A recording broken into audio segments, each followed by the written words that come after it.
네, 시장에 대한 집중 분석 도와드리도록 하겠습니다. 전략적 투자 배윤정 마이트리 투자자문 대표와 함께합니다. 대표님 안녕하세요. 반갑습니다. 안녕하세요. 네, 오늘 시장에서 여러 가지 이슈가 있지만 가장 중요하고 눈에 띄는 이슈는 삼성전자인 것 같습니다.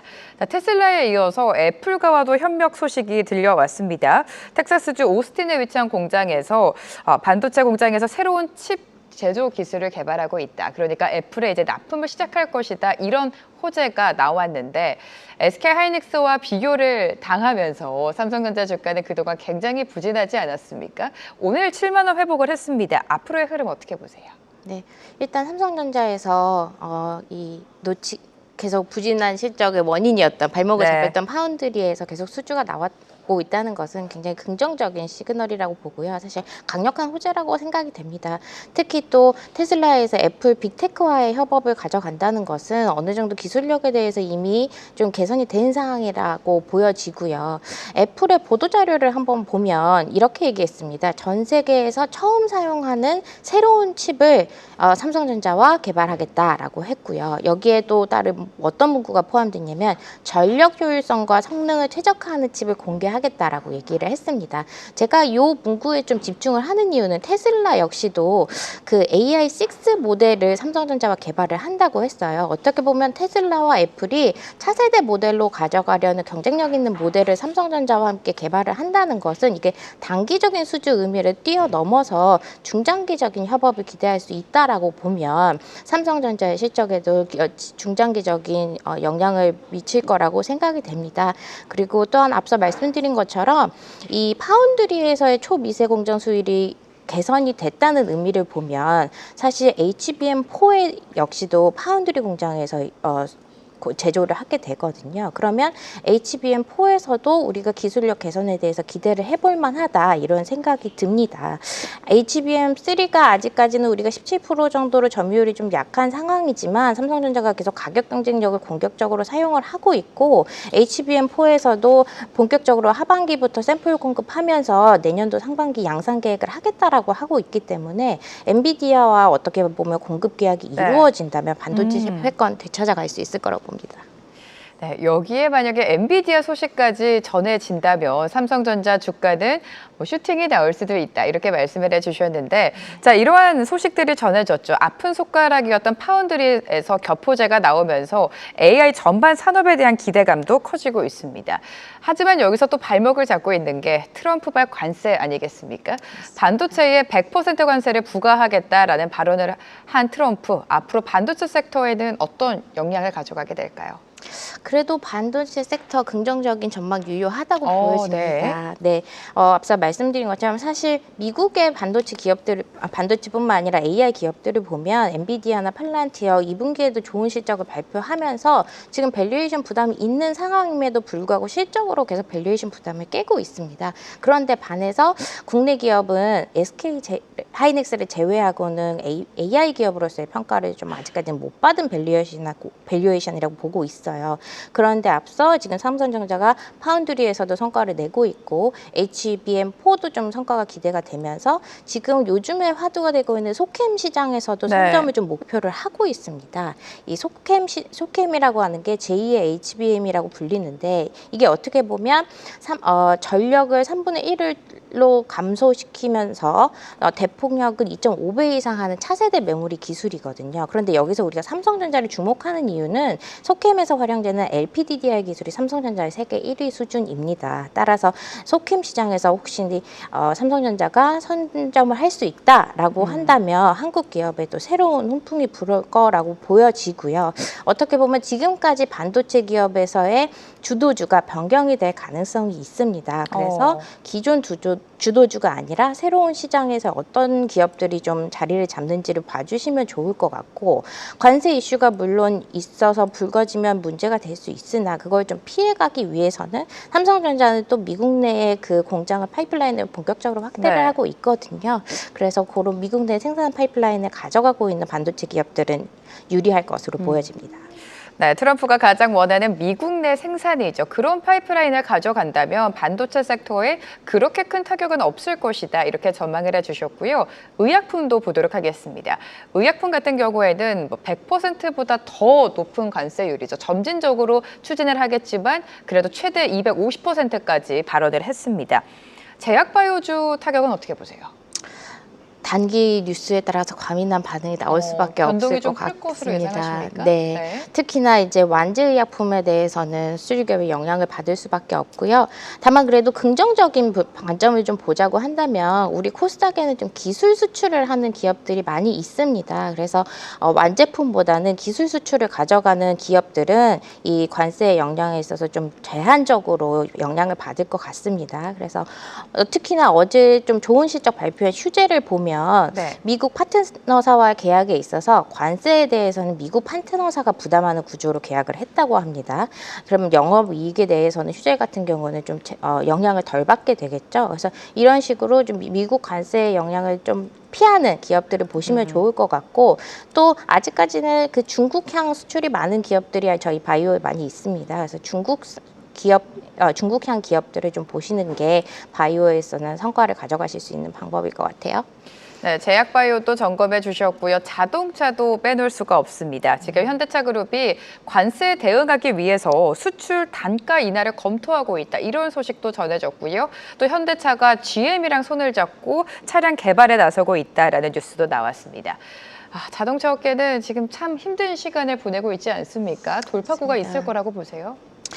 돌파구를 계속 만들려고 네. 좀 현대차가 노력을 하고 있는 것 같습니다. 어쨌거나 우리나라는 자동차에 있어서 관세가 없었기 때문에 미국향으로 가는 거에 관세 15%는 일본과 비교했을 때 일본과 뒤처지지 않는 경쟁 수준을 만들었다고 볼 수는 있지만 단기적인 수익성에 영향을 받을 수밖에 없을 것 같아요.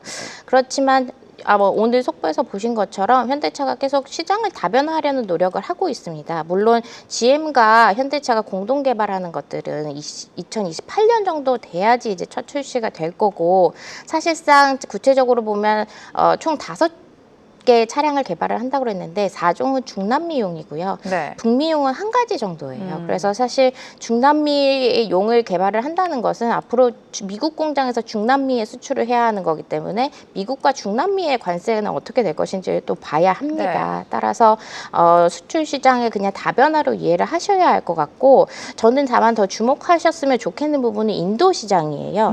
6월부터 지금 엔진 생산을 시작을 했고요. 인도에서 4분기부터는 차량 생산이 가능해질 거라고 현대차에서 발표를 했습니다. 인도 공장이 100% 가동이 되면 인도 공장에서 연간 생산 가능이 한 110만 대래요. 근데 인도의 지금 1위 업체인 마루티 수즈키가 연간 225만 대를 생산을 하고 있거든요. 그러면 현대차의 110만 대가 약 인도에서 2위 정도의 생산력을 가지게 됩니다. 따라서 좀 인도 시장에 있어서의 유의미한 성적을 낸다고 한다면 지금 현재 미국발 관세의 어려운 점을 좀 극복을 할 수 있을 것이라고 생각이 됩니다. 네, 현대차에 대해서도 집중 말씀을 주셨고, 지금 시장을 전반적으로 봤을 때 8월 첫째 날에 워낙에 시장에 급락이 나왔기 때문에 투심이 위축이 됐습니다. 그럼에도 불구하고 조금씩 힘을 내주면서 코스피는 3,200선 방어 지지에 나서주고 있는데요. 앞으로의 시장 흐름 어떻게 전망하십니까, 대표님? 네, 일단 첫 번째 저희가 가장 많이 타격 받았던 거는 세제 개편안이 좀 컸던 것 같습니다. 네, 그래서 이제 지금 다시 재논의를 하겠다라는 얘기가 나오고 있으니까 대주주 양도세 기준이 다시 50억으로 좀 검토가 되는지, 그래서 증시 부양에 대한 이 시장의 신뢰를 좀 회복을 할 수 있는지를 보시면 좋겠고요. 그리고 이것을 뭐 정부가 말을 바꾼다, 뭐 신뢰가 떨어졌다 이렇게 보시기보다는 50억으로 만약에 다시 재검토가 된다면 주가 부양에 대한 의지가 있구나라고 해석하시는 게 더 좋을 것 같습니다. 그래서 어떻게 보면 지금 대외적인 불확실성은 아직 존재를 함에도 불구하고 미국의 경기 둔화라든지 뭐 관세 이슈가 있음에도 불구하고 3,200선은 계속 어느 정도 지지되고 있는 모습을 보이고 있습니다. 그래서 국내에 대한 좀 리스크는 해소가 되지 않았나라고 싶습니다.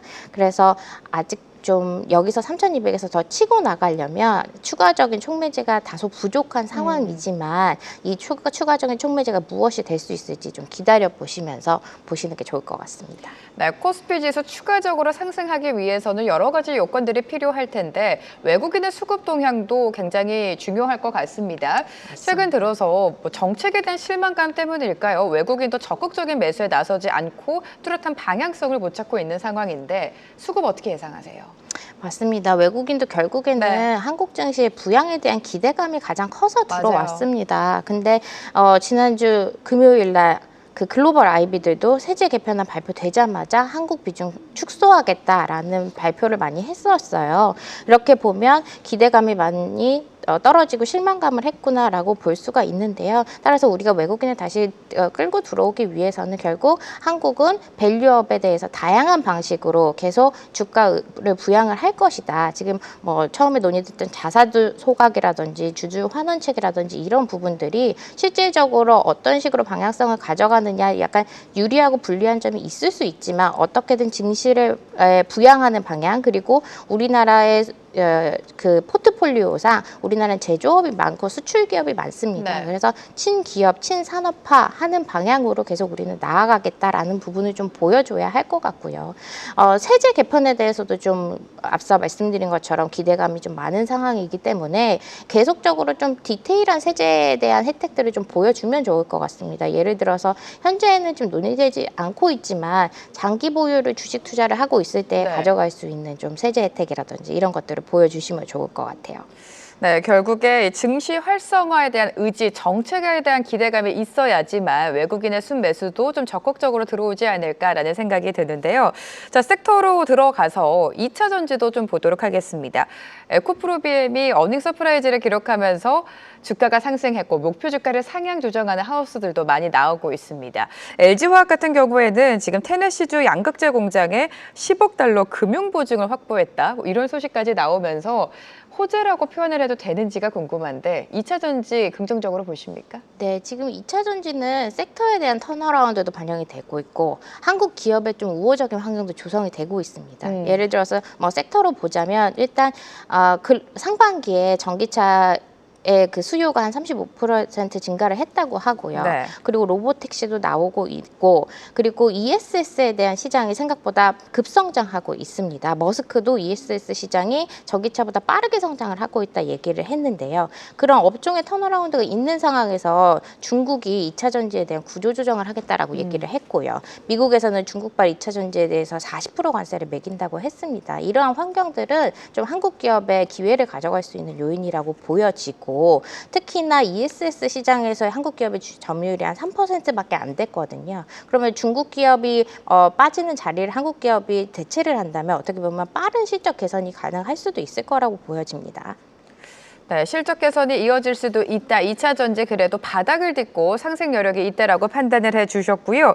방산업도 보도록 하겠습니다. 워낙에 주가가 급등해 나왔던 방산주 그 배경에는 탄탄한 수주죠. 탄탄한 실적이 좀 뒷받침이 됐었습니다.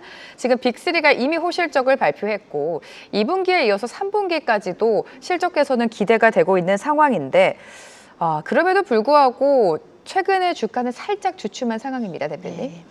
그 글로벌 수주에 대해서 이미 좀 선 반영이 좀 되어 있는 네. 것 같습니다. 그리고 지금 지정학적 리스크가 좀 다소 완화되는 국면을 보이고 있기 때문에 방산주에 있어서 모멘텀이 좀 둔화되고 있는데요. 방위산업의 자체는 글로벌리 더 중요해지고 있습니다. 그래서 우리나라에서 조방원이 어떻게 보면 새로운 국내 주도 산업이 될 거에 대한 네. 기대감은 여전하고요. 다만 이제 단기간에 급등한 이런 주가에 대한 밸류에이션 부담으로 인해서 좀 조정 시에 분할 매수로 접근하는 것이 더 유효하지 않을까 생각합니다. 조정 시에 분할 매수 관점이 더 유효하다. 워낙에 가파르게 올랐기 때문에 분할 매수 관점 제시해 주셨고요. 자, 시장을 또 놀라게 했던 게 바로 어제 APR의 실적이었던 것 같습니다. 맞습니다. 주가가 급등이 나왔다가 오늘도 한 4% 넘는 시세를 분출해주고 있는데 화장품주 지금 뭐 중국 소비와 관련해서 중국 단체 관광객에 대한 호재도 있지 않습니까? 화장품주는 어떻게 보세요? 화장품주 밸류에이션 부담이 없는 건 사실 아닙니다. 부담이 있지만 사실 지금 시장을 빠르게 좀 개척을 하고 있거든요. 중국뿐만 아니라 미국, 유럽, 중동까지 다양한 파이프라인을 좀 가고 있기 때문에 있는데 실적이 계속 밸류에이션 부담을 낮출 만큼 나와준다고 한다면 K뷰티 브랜드의 파워는 좀 장기간 지속이 될 거라고 보여집니다. 네, K뷰티 화장품은 좀 글로벌 시장에서 인기를 계속해서 끌 것이다라고 말씀을 해주셨습니다. 자, 이렇게 섹터에 대한 분석을 도와드렸고요. 이제 관세로 또 시선을 돌려보도록 하겠습니다. 한국과 미국의 관세 협상은 마무리가 됐지만 지금 정상회담을 앞두고 있습니다. 회담 안에서 또 어떤 산업의 이야기가 나올지가 궁금한데 결국에 또 조선입니까, 대표님? 는 빼놓고 얘기를 할 수는 없을 것 같습니다. 근데 아무래도 정상끼리의 만남이다 보니까 굵직한 이슈들로 논의가 될 가능성이 많을 것 같고요. 그 첫 번째는 그러면 안보가 될 것 같습니다. 안보라고 한다면 당연히 이제 그래서 우리나라의 방산과 그리고 방산 연계된 지금 조선업, MRO에 대한 기대감이 계속 유효할 거라고 보여지고요. 그리고 트럼프가 지금 한국에 되게 원하는 것들이 한국 시장의 미국 기업들의 진출에 대해서 더 시장을 개방하라는 얘기를 많이 하고 있습니다. 그러는 와중에 지금 저희가 SK그룹이 아마존이랑 데이터 센터 구축을 하는 데 있어서 협업을 진행을 했죠. 이런 것들은 아마 정상회담에서 긍정적인 논의가 되면서 또 다른 제2의 프로젝트가 뭔가 될 것인지를 아마 논의가 될 수 있을 것이라고 보여지고요. 또 한 가지는 트럼프가 지금 난항을 겪고 있는 프로젝트가 하나 있습니다. 알래스카 LNG 프로젝트인데요. 아마 트럼프는 기회가 된다면 이것에 대한 다시 논의를 하고 싶어 하지 않을까 싶고요. 그런다고 한다면 또다시 조선 놓칠 수가 없는 섹터가 될 것 같습니다. 네, 여전히 조선주에는 긍정적인 관점을 제시해야 될 것 같고요. 자, 그렇다면 현 시점에서 앞서서 시장 투자 전략으로 분할 매수 관점이 유효하다라고 말씀해 주셨는데 대표님께서는 어떤 섹터를 가장 유망하게 보십니까? 지금 어쨌든 제가 말씀드렸던 것처럼 국내에서의 그 리스크는 다소 해소가 되고 있는 모습입니다만 아직까지 미국 경기에 대한 둔화 우려라든지 대내외적인 요소는 좀 불안한 것이 사실입니다. 따라서 그런 걸 좀 피해 가실 수 있는 섹터를 보면 좋을 것 같고요. 그걸 하나 딱 찝자면 저희 지금 소버린 AI에 대한 정책 산업이 가시화가 되고 있습니다. 그래서 AI 소프트웨어, AI 인프라까지 한국 국내에서 AI 산업의 밸류체인이 어떻게 될 것인지를 좀 보시면 좋을 것 같고요. 또 단기적인 투자 전략으로는 앞서 다른 캐스터님이랑도 말씀 주셨지만 금리 인하가 기대가 되고 있습니다. 그럴 때는 채권 시장에 대한 관심을 가져보시는 게 좋으니까 주식 시장의 포트폴리오를 다시 채우기 좀 어려우시다면 포트폴리오 자산을 다변화를 하시는 것도 좋을 방법일 것 같습니다. 네, 일단 섹터 안에서는 국내 AI와 관련해서는 눈여겨봐야 된다라고 짚어주셨습니다. 오늘 배윤정 마이트리 투자자문 대표와 함께했습니다. 대표님 감사합니다. 감사합니다. 계속해서 다양한 경제 이슈를 알고 싶다면 구독과 좋아요, 알림 설정 부탁드립니다. AI 캐스터 권미정이었습니다.